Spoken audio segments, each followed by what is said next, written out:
pertama, Bapak Ibu hafizakumullah, ya kita setuju semuanya bahwa ya masing-masing negara, masing-masing negeri itu masing-masing masyarakat menghadapi problematika yang berbeda-beda, menghadapi masalah yang berbeda-beda. Tetapi itu tidak boleh ya menyurutkan kita atau tidak boleh menghalangi kita untuk memberikan atensi perhatian terhadap problematika saudara kita dimanapun berada. Karena begitulah Islam mengajarkan kepada kita agar kita selalu memberikan atensi perhatian dengan urusan permasalahan yang dihadapi oleh saudara kita dimanapun berada. Karena ada ikatan iman, ikatan akidah. Innamal mu'minuna ikhwah. Man lam yahtam bi amril muslimin falaysa minhum. Kata Nabi, siapa yang tidak memperhatikan urusan orang Islam maka dia tidak termasuk golongan mereka. Maka saya setuju tadi betul ya, masing-masing negara ada masalahnya. Saudara kita di Gaza sana menghadapi ini, kita juga menghadapi berbagai macam persoalan dalam negeri, dan kita setuju semuanya bahwa ada banyak masalah dalam negeri ini dan kita harus akui bahwa ini tidak baik-baik saja. Harus ada solusi-solusi yang real konkret.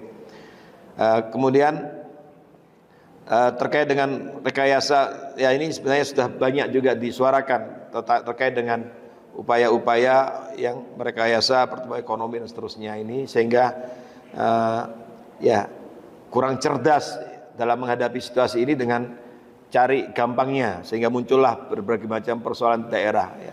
Banyak pemimpin kita yang nggak cerdas, ujung-ujungnya akhirnya pajak lagi, dan itu memang cara yang paling cepat, instan untuk mendapatkan uang, mendapatkan ini. Tentu sementara kita pada saat yang sama, negeri ini kayanya luar biasa, kekayaan negeri ini luar biasa. Ya, ini kita semua akui itu, dan untuk itulah maka ya memang harus disuarakan. Saya setuju harus disuarakan ya. Selama ini kita dinina bubukkan dengan berbagai macam hal yang ternyata banyak sekali yang belum tergali, dan banyak sekali yang dirampas kekayaan negeri ini oleh pihak lain, dan inilah yang sudah sering disuarakan, dan karena itu kita juga harus sering suarakan. Terkait zakat, bukan pajak itu bukan beda antara zakat dan pajak dan seterusnya. Nah, itu juga sudah disuarakan. Ya, kalau kami ini kan melalui Majelis Ulama Indonesia. Majelis Ulama Indonesia juga sudah menyuarakan, suara-suaranya sudah ya diliput oleh berbagai macam media, diingatkan ya. Memang kadang-kadang pejabat-pejabat kita ini ya dalam beberapa hal kadang-kadang tadi itu ya mudah mengucapkan sesuatu yang tidak dipikirkan eksesnya, tidak dipikirkan dampaknya. Apalagi ketika menyinggung tentang masalah agama, itu kan sangat sensitif. Kalau nggak punya background, nggak punya latar belakang agama, bicara agama itu sangat sensitif, sehingga muncullah penolakan dan koreksi-koreksi. Dan kita sekarang ini kan hidup di era yang berbeda dengan 5-10 tahun yang lalu. Ini medsos ini luar biasa. Ya, tentu harus hati-hati. Satu kata saja keliru, salah itu bisa menyebar dan kemudian berdampak yang luar biasa.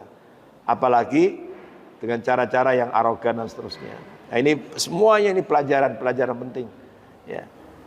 Apa yang tersaji sekarang cepat sekali, cepat, dan orang begitu mudah terbakar di saat perut miskin, lapar, miskinan dan seterusnya.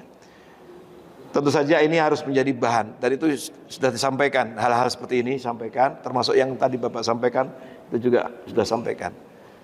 Dan memang ada beberapa hal yang tidak mungkin kita bisa sampaikan secara terbuka seperti ini, tapi kita husnudzon, ada niat baik, beberapa kebijakan yang baik, yang tentu saja bagi mereka yang sudah merasa selama ini menikmati dianggap tidak baik. Nah, inilah yang kemudian muncul berbagai macam kejadian-kejadian yang ya sebenarnya dengan kasat mata mudah seseorang kalau mengikuti dengan baik semua sisinya, bacaannya itu nggak terlalu susah. Kemudian tadi yang sampaikan ya yang kedua, tentang tafsir ayat itu memang kalau merujuk kepada tafsir Imam Ibnu Katsir ya, di situ dimaknai bumi itu ada dua, termasuk bumi Allah di dunia. Maksudnya apa? Jadi yang layak dan laik untuk memimpin dunia supaya makmur ini ya memang orang soleh. Sayangnya masyarakat kita kan begitu. Saya ya, yang mungkin ada di antara Bapak yang pernah ke Turki. Turki dengan Indonesia ini ada dua kesamaan, tapi ada dua perbedaan. Kalau di Turki itu wahyu Islaminya masih kalah dengan Indonesia. Kesadaran Islamnya. Indonesia itu bagus. Tapi wahyu siasinya, kesadaran berpolitiknya, Turki itu bagus. Kalah, Indonesia kalah. Makanya di Indonesia ini disodorkan pemimpin yang baik, ya dipilih. Padahal sudah jelas itu. Coba. Itu kan kelihatan. Tapi sholatnya, puasanya, Masya Allah. Nah ini yang tentu ini PR kita bersama. Jadi kadang-kadang dikasih pilihan emas dan perak, pilihnya yang perak. Perak dan emas, padahal kan kadang-kadang gampang itu. Cuman ya itu tadi, ini PR besar kita. Jadi di situ ada bumi Allah di dunia, dan termasuk di antara tafsir Ibnu Abbas, bumi itu Ardhul Jannah, bumi surga. Apa konkretnya? Jadi kemarin itu penutupan muktamarnya itu hari Jumat. Ini hari apa ini? Ahad, oh ya, Jumat kemarin habis sholat itu penutupannya dibacakan di konferensi persnya di depan Masjid Hagia Sophia, Hagia Sophia, ya. Semua ulama itu hadir, dari pemerintah Turki juga hadir, ya. Disampaikan salah satu poinnya adalah mendesak negara-negara yang punya hubungan diplomatik dengan Israel itu harus segera diputus. Nah, hari itu ya tentu banyak poinnya, nanti kalau saya sampaikan Bapak Ibu nggak pulang sampai zuhur. Jadi di antara poinnya itu, nah setelah itu beberapa pimpinan para ulama itu menghadap Erdogan. Maka hari itu, hari Jumat itu langsung Turki memutus hubungan diplomatik dengan Israel. Bapak baca mungkin, memutus hubungan diplomatik. Turki mendengar suara ulama dan kemudian diputus. Kan Turki itu pernah ada dinamika, pernah hubungan putus, terus balik lagi, nah sekarang putus. Mulai sejak hari Jumat itu putus hubungan ekonomi dan apa gitu, militer apa dengan Israel. Dan bahkan melarang apa wilayah teritorial udaranya untuk dilalui oleh pesawat. Nah, itu real. Nah, tentu saja ada beberapa hal yang lain yang tentu disuarakan, tapi kan memang ya, ada desakan dan disuarakan. Di antaranya akan disampaikan kepada para pemimpin negara-negara Islam yang lain. Bagaimana menjelang ini untuk kita lansia? Ya tentu kita harus istiqomah. Ya, ini apa yang sudah Bapak Ibu bangun, kebersamaan salat subuh, kebersamaan dalam ibadah, ya. Kemudian di rumah juga di suasana kondusif untuk soleh. Itu semua ini bagus. Ini juga dalam rangka untuk apa? Menjaga kesolehan ini.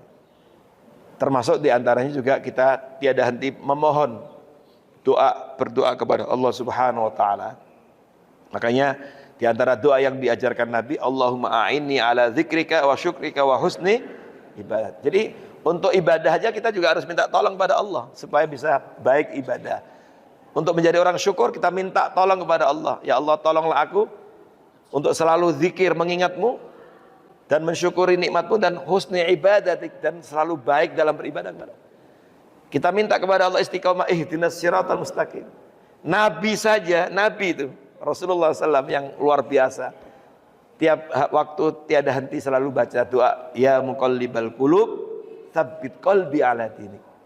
Wahai zat yang maha membolak-balikkan hati, teguhkanlah hatiku untuk selalu teguh istiqomah di atas agamamu. Pada saat Nabi karena seringnya membaca, maka ada sahabat yang penasaran, ya Rasulullah, engkau kok masih sering baca ini, padahal engkau ini orang yang luar biasa. Kata Nabi, iya, karena hati manusia itu baina qalbi rahman. Hati manusia itu dalam genggaman tangan Allah. Yuqallib ma yasha. Allah bisa membalikkan hati itu dalam waktu yang tidak lama sesuai yang ia kehendaki. Makanya kita lihat ada orang perubahan drastis. Kemarin soleh, sore udah toleh. Toleh itu lawan. Tapi ada juga orang yang drastis, kemarin toleh, besoknya jadi orang soleh. Nah ini pentingnya kita selalu mohon pada Allah istiqomah. Barakallahu fikum. Semoga Allah memberikan keistiqomahan kepada kita. Maka di antara doa Al-Imam Al-Hasan Al-Basri rahimahullah, seorang tabi'in, ulama tabi'in, Allahumma anta rabbuna warzuqnal istiqomah. Ya Allah, Engkau adalah Rabb kami, Tuhan kami, anugerahkan kepada kami ya Allah istiqomah hingga akhir hayat kita.